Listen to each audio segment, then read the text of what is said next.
Hello everyone, welcome to my channel. I'm really excited to bring you today's video. If you enjoy my content, don't forget to subscribe and turn on notifications. Let's get started. On the morning of September 27, 2014, a group of climbers set off to ascend Mount Ontake, located on Honshu Island in Japan, with the first light of dawn. Mount Ontake, the second highest volcano in the region, rises to 3,067 meters. For climbers, it holds a prestigious place in Japan's mountaineering world and is one of the popular routes. Each year, hundreds of climbers make efforts to reach the summit of this natural beauty. On that morning, approximately 250 climbers decided to ascend Mount Ontake. Many climbed solo, while others set off in groups. Yet all of them were experiencing the excitement of reaching the mountain at the break of day and striving to reach the summit. They carried the essential gear required for the climb: climbing shoes, crampons, flashlights, water, and food. These preparations were standard for each climber. The weather reports for the day indicated favorable conditions across many parts of Japan. No volcanic activity or danger signals had been reported around Mount Ontake.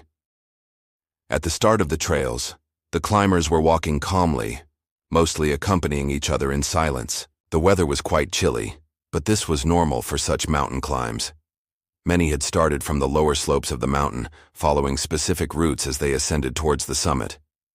The areas near the summit, typically shrouded in clouds, were not difficult for climbers to pass through. Their journey progressed in a natural rhythm.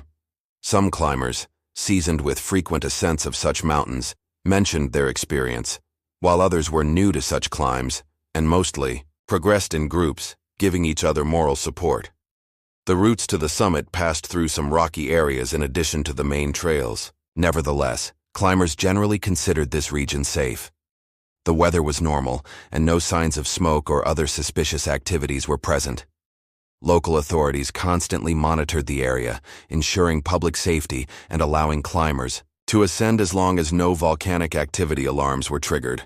However, Mount Ontake was a sleeping giant. The volcano did not appear to be active, which was a reassuring sign for most climbers.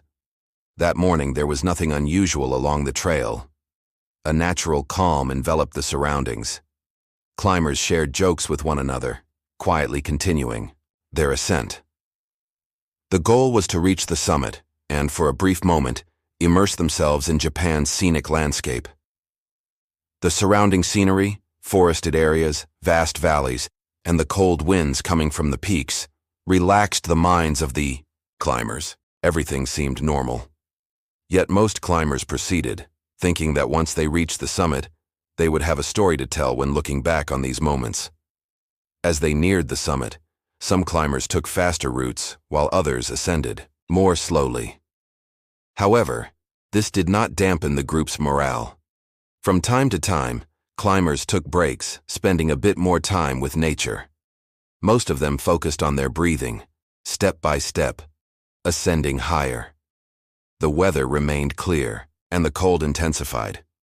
Yet this seemingly ordinary scenario could have been a harbinger of great danger. As the day progressed, no climber knew that a terrifying event, an explosion, was approaching, one that would change everything.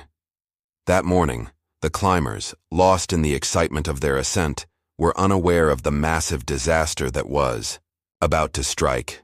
Little did they know how nature's power would force them to surrender in an unexpected way. At 11:52 a.m. on September 27, 2014, while the climbers were continuing their ascent as usual, they suddenly felt an unexpected tremor. At first, this vibration seemed like a minor event, but it quickly grew into a disturbing sensation. Within seconds, most of the climbers noticed a violent movement. The ground felt as though it was alive, shaking beneath them. Some climbers felt a weight on their backs, while others experienced a shaking from deep within the earth, leaving them stunned. Many continued their climb, dismissing the situation. However, this was the first signal that something was amiss in nature. After the tremor, dark clouds began to rise from the summit of the mountain in a short time. At first, only a few small wisps of smoke were visible. However, within seconds, the smoke rapidly expanded and grew. Many climbers, without understanding what was happening, suddenly encountered these rising clouds of smoke and ash. The sky began to darken. The shadowy atmosphere surrounding the climbers was a harbinger that the explosion was imminent. Then, unexpectedly, a massive explosion was heard. Mount Ontake, a volcano that had previously shown no signs of activity, suddenly awoke with all its force. The volcano erupted suddenly, producing a massive explosion following the tremors. Ash and hot gases quickly spread from the summit and enveloped the areas where climbers were located. This explosion turned into a disaster for the climbers. The sound echoed across the valley surrounding the mountain, reverberating like an earthquake. After the explosion, the mountain, which had been surrounded by clean air, suddenly transformed into a terrifying scene of chaos. The ash and gas clouds rapidly spread around the mountain, reducing visibility to almost zero. The climbers found themselves in total darkness. The temperature of the air suddenly increased, and the surrounding atmosphere became so thick that it was suffocating. Hot gases filled the climbers' lungs, making it hard to breathe. The climbers quickly began to experience oxygen deprivation due to the ash clouds. Many fell to the ground, trying to protect themselves from the dense gases in a desperate attempt to survive. In the aftermath of the explosion, climbers collided with each other, staggered with unsteady steps, and one by one they fell to the ground. The explosion was so powerful that most of those advancing along the trail were thrown off their feet, but everything developed so rapidly that climbers lost their bearings, and their eyes were blinded by the dense smoke.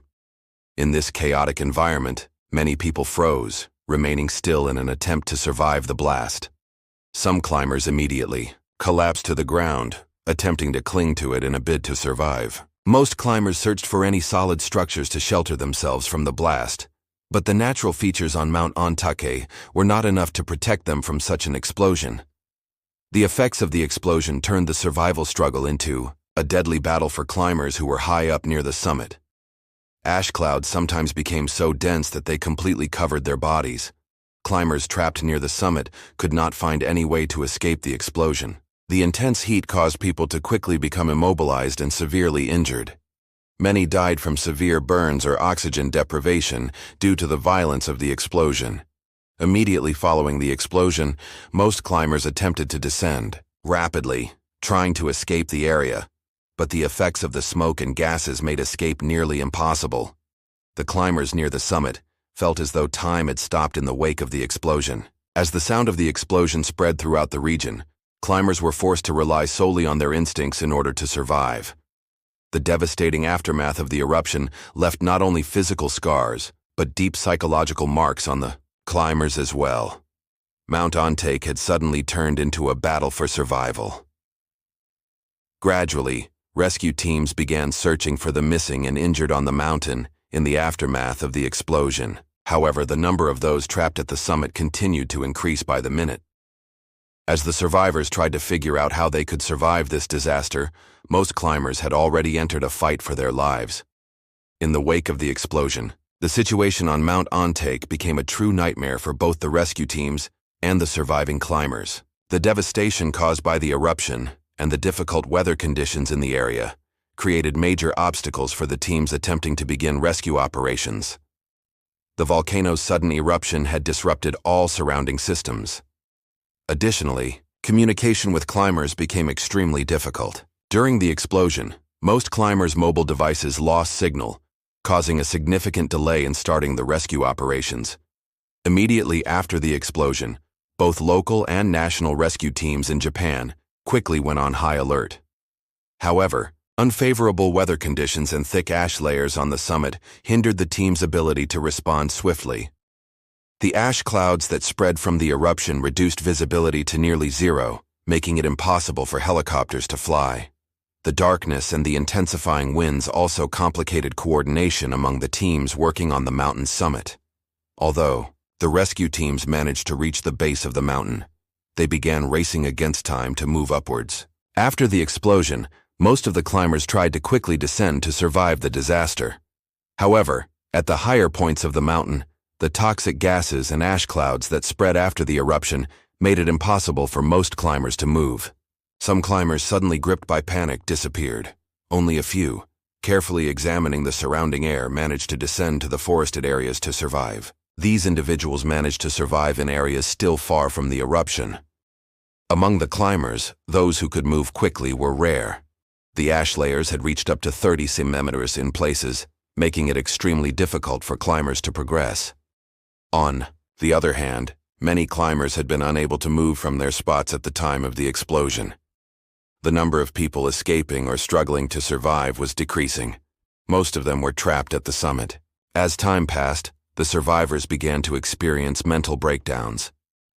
Fear and anxiety heightened panic among the climbers, and some, while fighting to survive, were nearing a mental collapse. Some of the climbers who survived the explosion tried to descend quickly in search of help.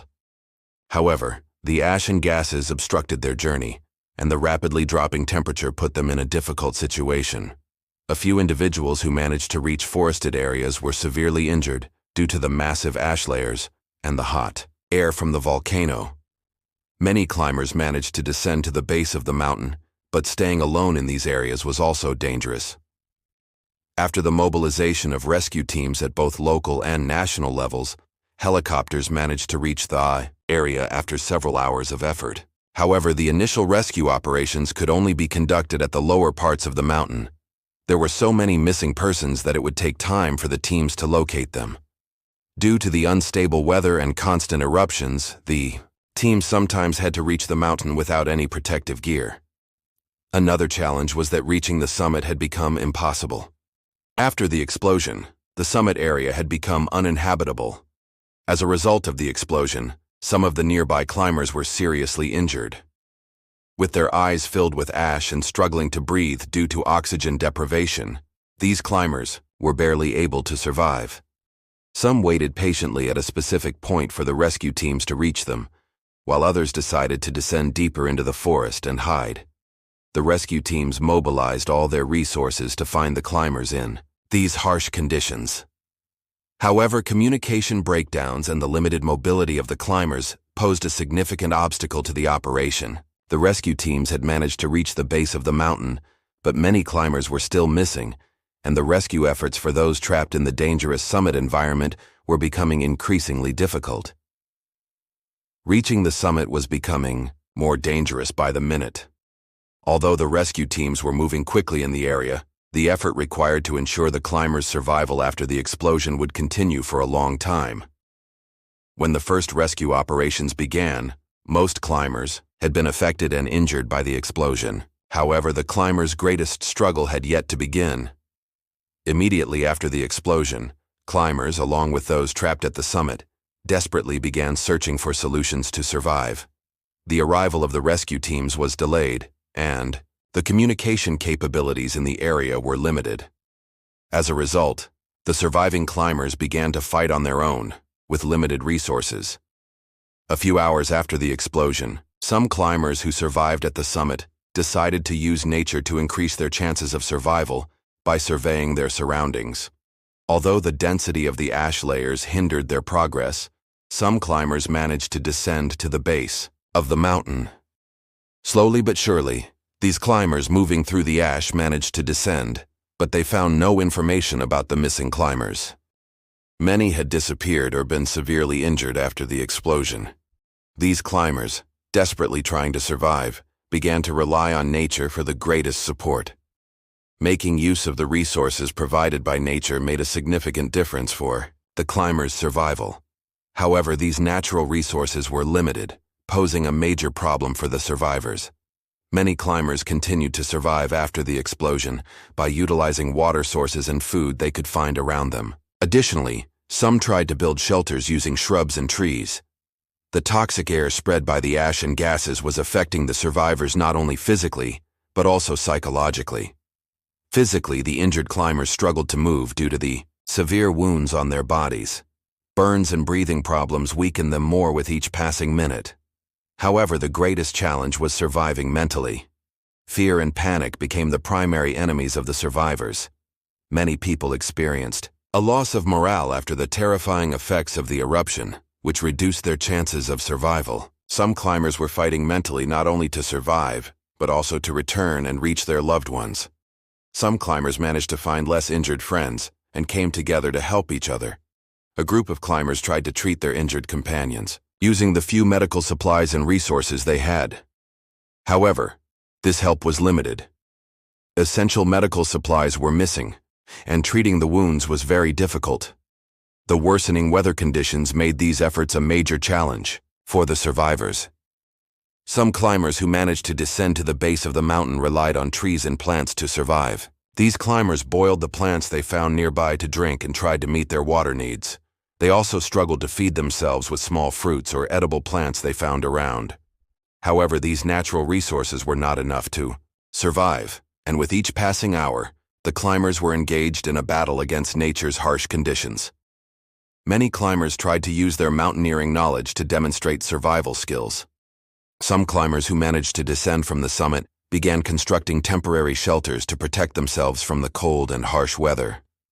Climbers with experience in surviving in nature, particularly in heating and protection, tried to assist their group members. However, the difficulties posed by nature and the devastation left by the eruption made every effort difficult. Some climbers, who were mentally more resilient, tried to keep the spirits of others high. However, sometimes, fear and anxiety became such a heavy burden that some of the survivors hopelessly considered giving up the fight. With each passing hour, the survivors' hope gradually diminished, and the chances of encountering the rescue teams that had reached the base of the mountain became more distant. The fight for survival of those who managed to stay alive was based solely on their survival instincts. From the moment of the eruption, the climbers used nature's resources as efficiently as possible, trying to heal their physical injuries while providing all possible mental support to stay strong. However, time was running out, and in these difficult conditions, the survivors had no choice but to wait for the rescue teams to reach them. Exactly 24 hours after the eruption, the Japanese government and local rescue teams launched a large-scale operation to reach Mount Ontake. By that time, people living at the base of the mountain and in surrounding areas had begun to follow the event more closely. However, due to the massive destruction and dangers caused by the eruption, it was very difficult for helicopters to reach the mountain and for ground teams to advance. The weather conditions were still very unfavorable. The temperature drop on the mountain, dense ash and gas clouds, and zero visibility made the rescue teams' work much more complicated. However, the Japanese government mobilized teams with great effort, and they began to intervene in the situation, using all their resources. In the initial hours, the difficulty of the weather conditions limited the helicopter's ability to intervene. However, after a few hours, the weather calmed slightly, and the helicopters were able to ascend higher from the base of the mountain. The rescue teams focused on quickly identifying the survivors and providing them with first aid. Every rescued climber had survived through a great struggle, but the effects of the eruption had left them physically and psychologically drained. The goal was to move the survivors to safe areas as quickly as possible and minimize the scale of the tragedy. The helicopters tried to find the most suitable locations to pick up the climbers. However, reaching areas close to the summit was still nearly impossible. Due to the altitude, it was very difficult for the helicopters to maneuver and descend to pick up the climbers. The constant changes in the weather were slowing down the progress of the rescue teams. Climbers, still in the difficult terrain, had to wait at suitable points for the helicopters to pick them up. Initially, the climbers who had survived the eruption and managed to descend to the lower parts of the mountain were transported to safe areas via helicopters. These individuals, despite being severely injured, had managed to survive.